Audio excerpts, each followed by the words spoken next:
This is what our super sport dream looked like a few years ago. The Triumph Daytona 675R.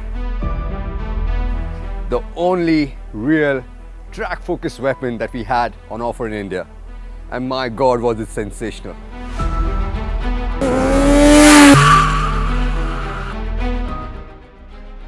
As until Triumph decided to pull the plug on it in 2017 and leave this super sport space completely exposed to unrivaled supremacy.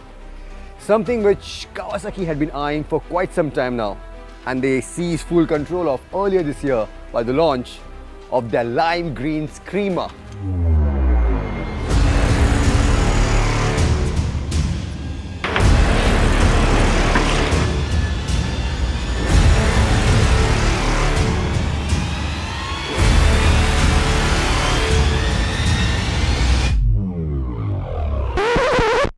Now, I won't lie, I was wailing like a baby and the first images of the 2019 Zx6r hit the internet.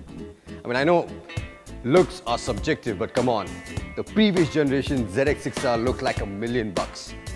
This, in comparison, looks like an offshoot of a one-night stand between the Ninja 400 and the ZX10R.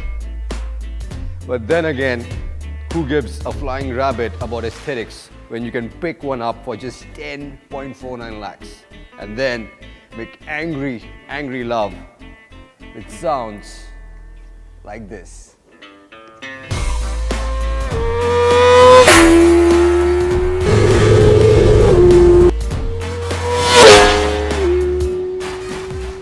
A 130 horses, that's 136 with the ram air, which bury the rear tire into the ground as this inline-four 636cc Screamer is spinning at full shaft. And scream it does, delivering all its firepower at 13,500 RPM. I mean, even the torque is delivered at 11,000 RPM. So peaky, you bet. And yeah, it really comes into its own above 7,000 RPM. But to be fair, things are not so bad lower down because of the new shorter 1543 final drive, which means that this spools up with anger as soon as you crack the whip.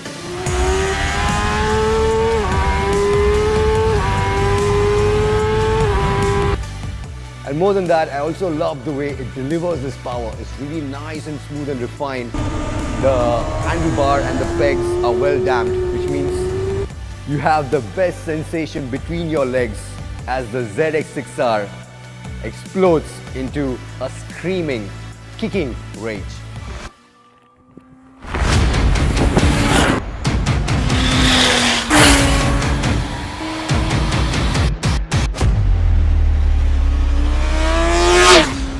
That makes good stoppers the need of the day. And the Nissan monoblock does not disappoint. You have really strong bite, really good consistent feedback, and even though this gets rubber hoses, I did not really encounter any fade here at MMRT. You might face it when you're at a track like BIC with really long straights and you're braking at really high speeds. So yeah, I would have loved the steel braided lines. But otherwise, the Kawasaki has you covered on pretty much all counts. You get a quick shifter as standard, which works like a charm. 3 modes traction control, 2 power modes, fully adjustable show our big piston separate function forks, a new dash with fuel gauge and range. You have adjustable clutch and brake levers, equipment that allows you to tweak and transform the 6R into the track weapon you want it to be.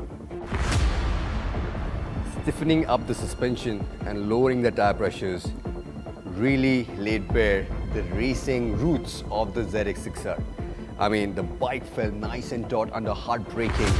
The weight transfer was smooth. The Showa suspension just floated over the bumps here at MMRT.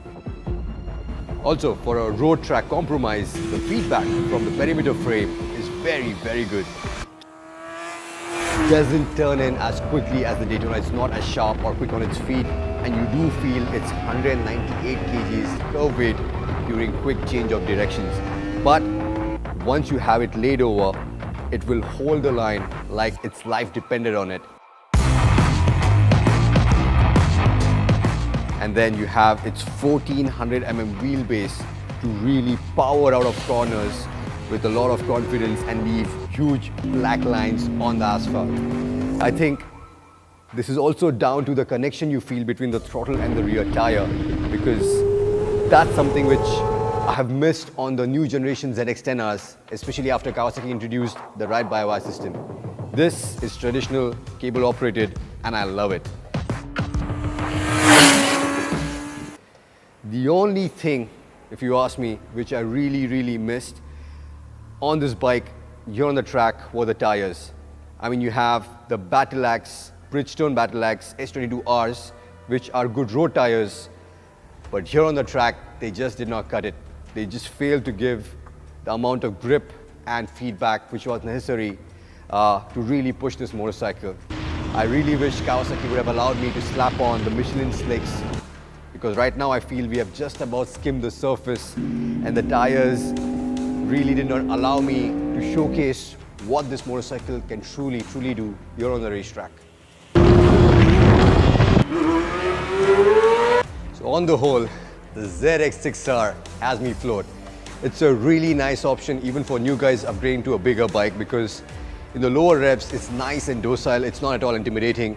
For the experienced folks, it has more than enough firepower up in the rev range, you know, to really ride this bike like it's meant to be ridden, a super sport. And also in terms of equipment, man, it's loaded, right? You get so much equipment, and equipment which works in terms of the brakes, in terms of the suspension. The only thing I could complain about was, yeah, maybe the looks and the tires. The 6R essentially makes folks like me, journalists, look really bad. And to be honest, that's okay, because you gotta give respect where it's due. Because there's absolutely no denying the fact about the value that this brings to the table. I mean, consider this. This makes 12 horsepower more than the Daytona, gets a quick shifter as standard, and it still costs 20,000 rupees less than the standard Daytona when it was still available 2 years ago. That's monster value for a phenomenal bike. And as far as I'm concerned, I give it a big thumbs up.